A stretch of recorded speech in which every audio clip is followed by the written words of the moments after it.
તો અમરેલીના લીલિયામાં ગેરકાયદે લાયન શોમાં મોટી કાર્યવાહી થઈ છે। ગેરકાયદે લાયન શો મુદ્દે 2 આરોપીની ધરપકડ કરવામાં આવી છે। સિંહ હુમલામાં મૃતક સહિત 3 લોકો સામે ગુનો દાખલ કરાયો છે।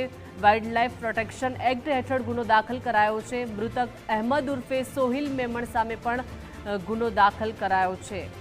રહાન ખાન પઠાણ, યશરાજ સિંહ વાજા સામે ગુનો દાખલ થયો છે। સિંહના મેટિંગ દરમિયાન ગેરકાયદે લાયન શો કરાવતા હતા।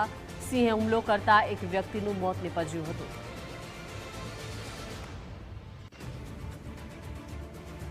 લીલિયા રેન્જમાં માનવ મૃત્યુની ઘટના સામે આવી હતી। તેમાં સિંહ દર્શનનો જે ઘટના સામે આવતા સમગ્ર પંથકમાં ખળભળાટ મચ્યો છે ને વન વિભાગે છે તે આ 2 લોકો સામે ગુનો નોંધી આગળની કાર્યવાહી હાથ ધરી છે ને આની પહેલા પણ આ 2 યુવાનો છે તે સિંહ દર્શન કરવા માટે ગયા હતા કે શું હતું તે મામલે પણ વધુ તપાસ હાથ ધરવામાં આવી છે।